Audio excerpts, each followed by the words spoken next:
Ladies and gentlemen, thank you for joining me on another episode of the Handle That podcast. And we're just going to jump right into it. I'm going to play a clip of a video a friend of mine sent me. And the first thing that came to my mind is, I've seen this so many times before. What nigga you not going to pay your rent? What nigga do you have that's going to pay your rent? You still staying with your mama. You still staying with your mama. You still staying with your mama. I always throw Raymond up in conversation. Raymond ain't got a motherfucking thing to do with what's going on right now. What Raymond got to do with it? What's Raymond got to do with it? I'm throwing you because I'm talking about your child. Go on and walk off, Miss Olivia. Go on and walk out. You can't talk about me, bitch. You stand in my house. You stand in my house. You can't talk about nobody. Who? Who you talking? Who you calling the bitch? Who you calling the bitch, Olivia? Who you calling the bitch? Who you calling the bitch? See, I can look at this shit. Excuse me. If you're listening to the podcast on one of the apps and you're not watching it on YouTube, what that basically was a clip of a mother and a daughter, both black, and they were going, back at it. Excuse me. The video was like 14 minutes long, and they were going back and forth, calling each other bitches, hoes, niggas, and then towards the end of the video, they actually started fighting. I'll definitely leave a link for that full video in the description of this video, but I just wanted to get in and immediately touch on why I feel that this is one of the biggest problems in the black community. The level of dysfunction in a lot of the houses, especially inner city houses, is outrageous. You got mothers competing with daughters. You got, fathers absent.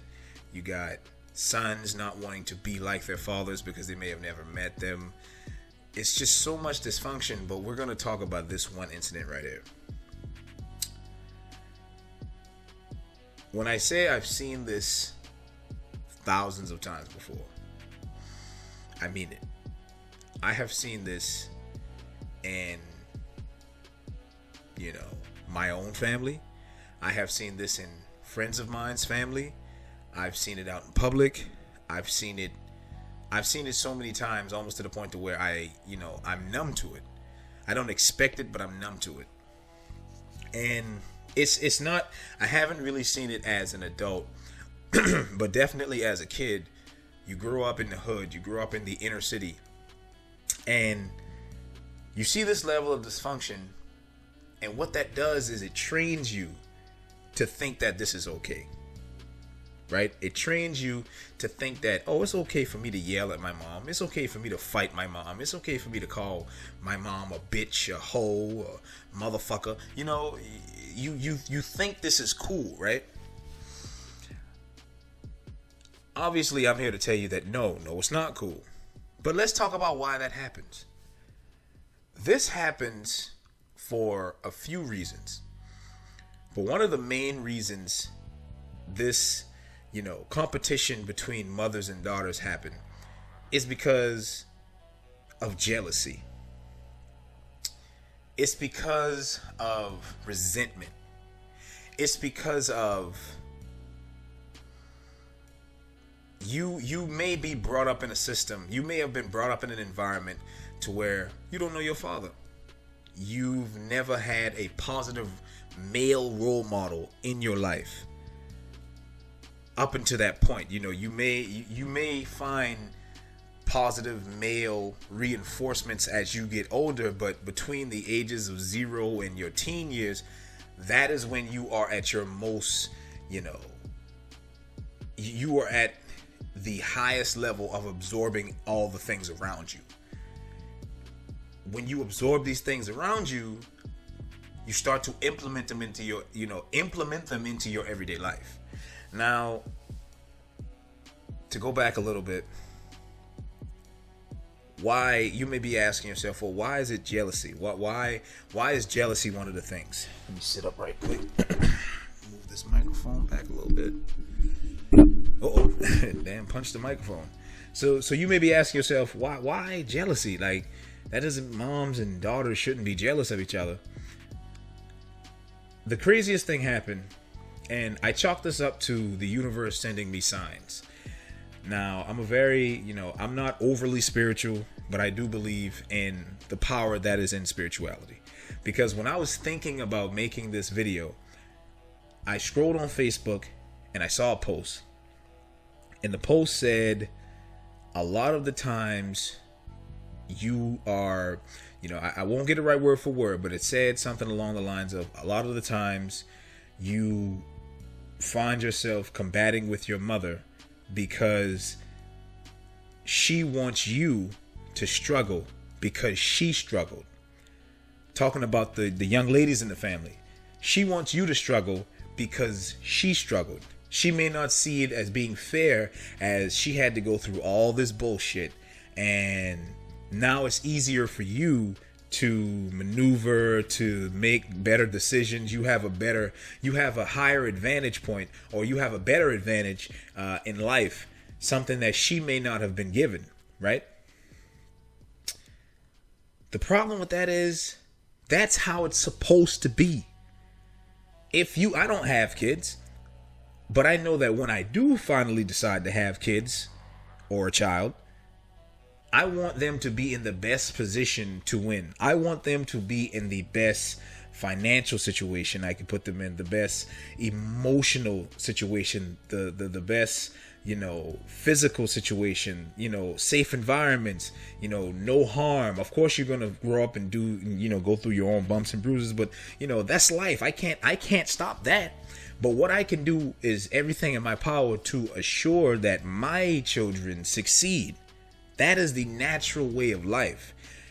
And you have this resentment because maybe you're in a situation where your mother chose the wrong person over and over and over and over again. And she may feel as though it's not her fault because all she wants to do is be loved.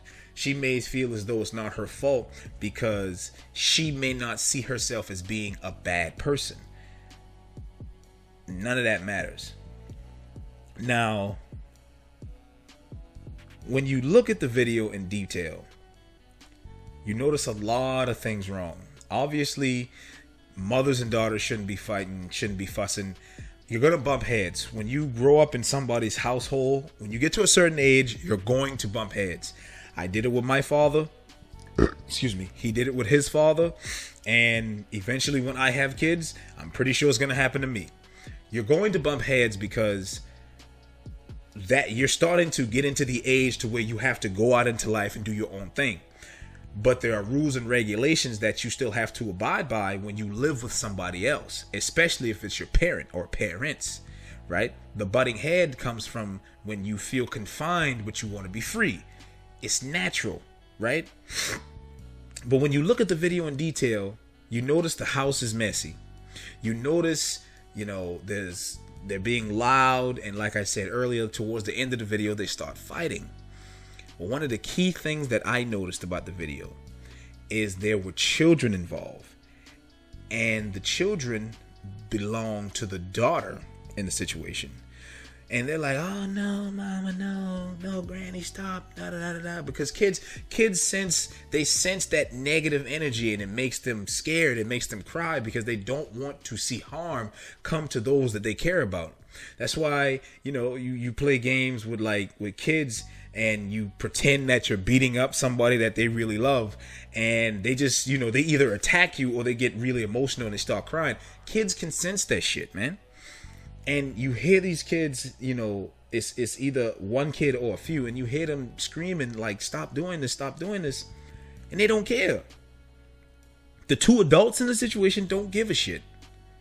And what is that doing to those kids? Now those kids are going to grow up in an environment maybe thinking that that's acceptable, or they may be emotionally scarred for that.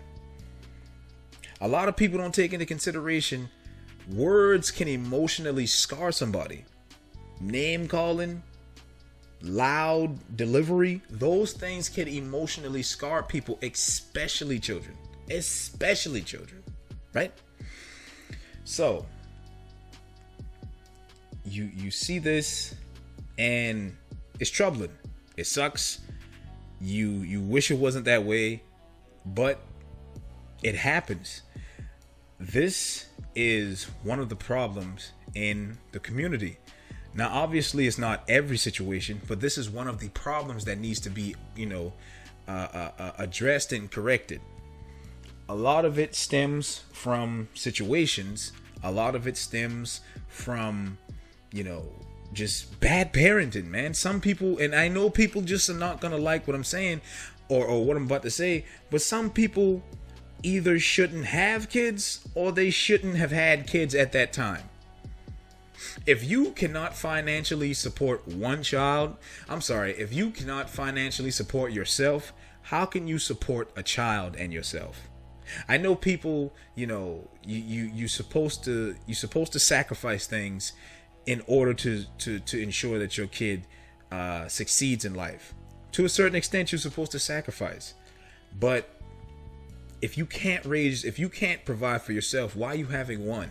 And then some people don't stop at one. They have two, they have 3, 4, 5. And then what makes it even messier is with multiple people.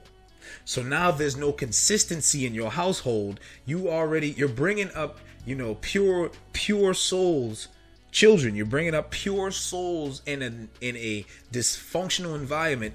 And the fact that you may be having kids with multiple guys, now you're causing even more dysfunction because there's no consistency, right? This girl posted something on Facebook a while back that I completely, disagreed with.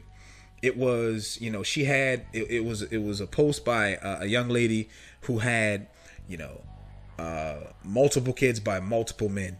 And one of her, baby fathers came over and he brought his son some food. And you hear a lot of women in the comment section, or see a lot of women in the comment section like, oh, he's a bitch ass nigga. He should have brought everybody else some food. That's going to make the kids feel some type of way. He's a bit. Hold on. Whoa. Hold on. That's his kid. He shouldn't have to look out. It would be nice. And I know a lot of guys would look out for all the kids. I know that. But he is not obligated to look out for every other child. That's his child, right? And to go even further, what does that say about you for having multiple kids with multiple men? It seems like you're putting all the responsibility on him to do this one thing when he doesn't have to do that. All he has to do is ensure the safety of his kid and your well-being from time to time, because he did have a kid with you. I get that. I understand that. But this is one example of the dysfunction and inconsistency that happens in households like that. I can guarantee you there were no men present. There was no positive male figure in that girl's life, which led her to be the way she is, which led her to think that it was cool to call your mother a bitch, a hoe, a motherfucker. There was no positive reinforcement in that life, in her life, in their life, right? Anybody who grew up in the hood, the hood is fucked up. There's a lot of crazy shit. Everybody's family has a skeleton in their closet, or a few of them. This is one of them, right? This is what happens. This is what happens when you don't have positive reinforcement in your life. And then you grow up, you thinking this shit is cool until you get bagged and until you get into a really bad situation. Now everything that you've learned, everything that you believe is true has led you to, maybe a premature end, or it's led you to a place that you really don't want to go, which might be prison, which might be dead. We can't allow this to be the defining factor of the community, because as much as I hate to admit it,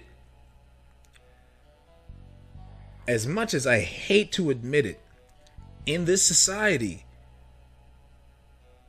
not talking about any other ethnic background or anything, like I'm talking about quote unquote black people. In this society, the negatives are magnified. This is like a magnifying glass over all the negatives, all the stereotypes that black people live up to, all of the negative lyrics in the music, all of the negative portrayal in social media, in the media. All of these things are magnified. Little to none of the positive things are talked about, because we're growing up in this era where it's not cool to be positive. It's not cool to talk about your PhD. It's not cool to talk about you're going to college. It's not cool to talk about you made a song with no cursing and you're talking about black empowerment, women empowerment, male empowerment. It's not cool. People are going to call you corny. People are going to call you whack. But we have to change that. We have to change that rhetoric. We have to change that mindset, right? The first step in making true change is to change the way you think about the problem. Now, this situation is kind of messy. I've seen it plenty of times here again. It's not cool for you to call anybody, let alone your parent, these words that were being said back and forth between the two of them. It's not cool. I would never say that shit. My mother has pissed me off plenty of times. Your mother has pissed you off plenty of times. Your parents have pissed you off plenty of times. My father has upset me plenty of times. Plenty of times. I would never in my life call my mother or my father a bitch, a hoe, a motherfucker. I'll beat your ass. I'd never say that shit. Ever. I wouldn't even think, my dad, he had this funny thing about my grandfather, where he said my grandfather would say things like, if you ever, step out of line, it's going to be, if you ever step out of line, like grown man status, is going to be some consequences, to the point to where if you even dream that you disrespected me like that, you need to wake up and apologize. You know what I'm saying? That's that real. That is what we need to get back to. I understand that certain people, I don't respect old people or older people just because they're older than me. There is a certain level of respect that needs to be given to someone that's younger than you. I understand that. But me personally, I would never fly off the handle with my parents like that. Regardless of how angry they make me, there's always a better option. Anybody that upsets you, there's always a better option. You just need to not immediately act off your first instinct. Excuse me. Your first instinct is going to want to be physical. Excuse me again. If you think outside of that, you'll be better off. Now you can problem solve. Okay, I don't like the situation I'm in. I don't like the fact that my mother is coming down on me like that. You know what? I got to do everything in my power to get away from her, because obviously me and her cannot coexist in the same space. Maybe we can coexist if I'm, in another town and I come and visit from time to time. Things like that. But see, we don't think about that. We immediately want to act. We want to be loud. We want to be aggressive. We have to start thinking before we act. Right? So, here again, I hope you all enjoyed this video. Make sure to like the video. Make sure to subscribe to the channel. Make sure to, follow me on all the social medias. I put all the links in the description. And make sure to check out the podcast on Anchor and Spotify, man. Make sure to tell your friends about it. Share the link if you see it, if you like this video. Get in the comment section. Let me know how you feel about it, man. And, if you got any videos that you'd like for me to request, or if you'd like for me to review, rather, just let me know. And with that being said, man, everybody stay cool. Everybody stay groovy. And remember to think before you act. Just take that second to make that thought. Your first instinct may not always be the best thing. May not always be. So here again, hope you enjoyed this video. Make sure to stay groovy, stay cool, and above all else, handle that.